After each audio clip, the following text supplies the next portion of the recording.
4 മാസത്തിലേറെയായി ശമ്പള കുടിശ്ശിക ലഭിക്കാത്ത സാഹചര്യത്തിൽ മാധ്യമം എംപ്ലോയീസ് കോർഡിനേഷൻ കമ്മിറ്റിയുടെ നേതൃത്വത്തിൽ മാധ്യമം പത്രത്തിലെ പത്രപ്രവർത്തകരും ജീവനക്കാരും പ്രത്യക്ഷ സമരത്തിൽ.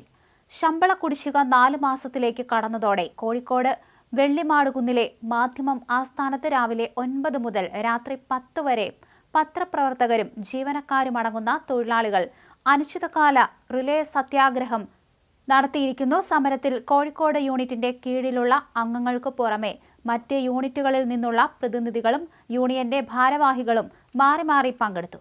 2-ന് മലപ്പുറം, കൊച്ചി, തിരുവനന്തപുരം യൂണിറ്റുകളിൽ രാവിലെ 9 മുതൽ ഉച്ചയ്ക്ക് 12 വരെ ഐക്യദാർഢ്യ സംഗമം നടന്നു.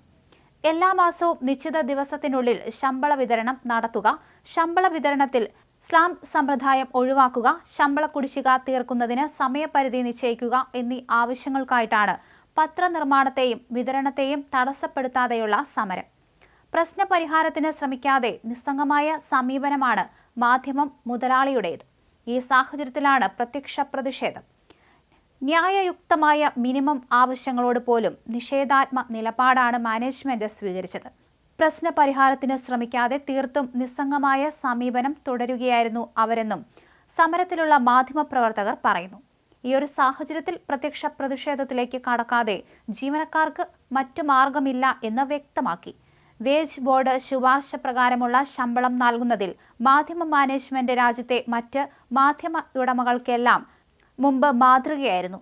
ജമാഅത്തെ ഇസ്ലാമിയുടെ നിയന്ത്രണത്തിലുള്ള മാനേജ്മെന്റാണ് മാധ്യമം പത്രത്തിൻ്റേത്.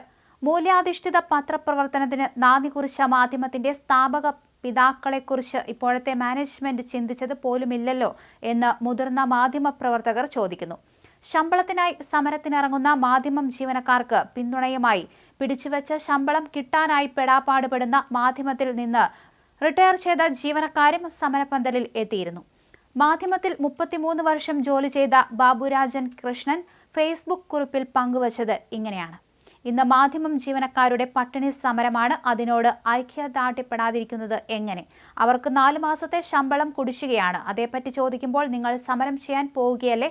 അത് നടക്കട്ടെ എന്നാണ് സ്ഥാപനത്തിന്റെ നടത്തിപ്പുകാർ പറയുന്നത്. നിവർത്തികേടിന്റെ നെറുകയിൽ നിന്നാണ് അവിടുത്തെ ജീവനക്കാർ സമരത്തിനിറങ്ങുന്നത്. 33 വർഷം ഞാൻ ജോലി ചെയ്ത സ്ഥാപനമാണ്.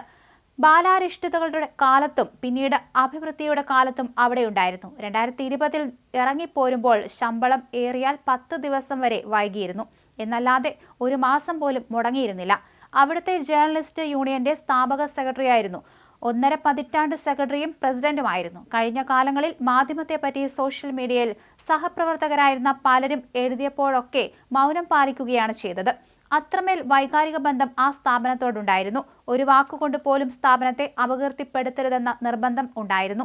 എന്നാൽ ഇനിയും മൗനം തുടർന്നാൽ അതൊരു മഹാ അപരാധമാകും. മാധ്യമം പ്രസാധകരായ ഐഡിയൽ പബ്ലിക്കേഷൻ ട്രസ്റ്റിന്റെ ആദ്യകാല സെക്രട്ടറിയും ചെയർമാനുമായിരുന്ന കെ സിദ്ദിഖ് ഹസൻ സാഹിബ് പടുത്തുയർത്തിയ സ്ഥാപനമാണ്. പിതൃതുല്യനായിരുന്നു എനിക്ക് അദ്ദേഹം. അദ്ദേഹവുമായി ബന്ധപ്പെട്ട നിരവധി നല്ല ഓർമ്മകളുണ്ട്. ജോലി ചെയ്തവർക്ക് വേതനം കൊടുക്കുക എന്നതിനായിരുന്നു എക്കാലവും അദ്ദേഹം മുൻഗണന നൽകിയിരുന്നത്. അദ്ദേഹത്തിന്റെ കാലത്ത് ശമ്പളം 1 ദിവസം പോലും വൈകാൻ അനുവദിച്ചിരുന്നില്ല. മാനവികതയെക്കുറിച്ച് പൂരപ്രസംഗം നടത്താതെ അത് ജീവിതത്തിൽ പ്രയോഗവൽക്കരിച്ച ആളാണ് സിദ്ദിഖ് സാഹിബ്. അദ്ദേഹത്തിന്റെ ആത്മാവ് മാധ്യമത്തിന്റെ ഇന്നത്തെ മാനേജ്മെന്റിനും അവരെ നിയോഗിച്ചവർക്കും മാപ്പ് കൊടുക്കില്ല എന്നുറപ്പ്.